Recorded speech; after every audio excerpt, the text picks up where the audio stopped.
नमस्कार निर्भीक खबर को आपको स्वागत करुँ आशुतोष। बर्तमान आम अच्छु बालीपाटना छकरे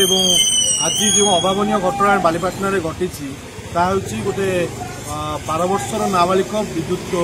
संस्पर्श आसी विद्युत तार संस्पर्श आसी तार मृत्यु घटी से गुरुतर अवस्था मेडिकल को निया मेडिकल पर सेठी डाक्तर मृत्यु घोषणा कर पोस्टमार्टम होते शव व्यवच्छेद से फेरी अंचल और ग्रामवासी परिवार लोके आज बालीपाटना छकरे संध्या 7टा पर रखी शव रखी आज प्रतिवाद कर रास्ता अवरोध कर डिमांड रही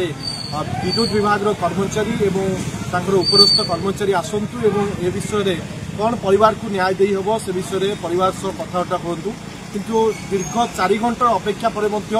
कौन से कर्मचारी आसी ना एमती कि स्थानीय विधायक देखा मिलनी स्थानीय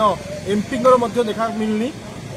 एटी केवल जनप्रतिनिधि हिसाब से जिला परिषद और सरपंच आसछन्ती और पुलिस प्रशासन रही पुलिस प्रशासन कहूँ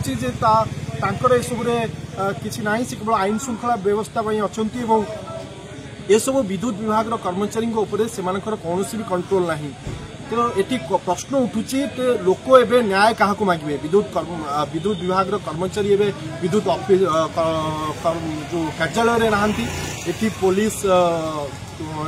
भितर रही ताला पकई विद्युत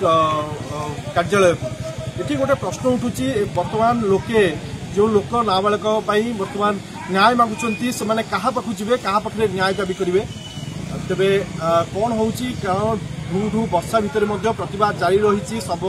को रखी रास्त तेज जहाँ देखा एक आग को ये आंदोलन आहरी तीव्र हम कहु।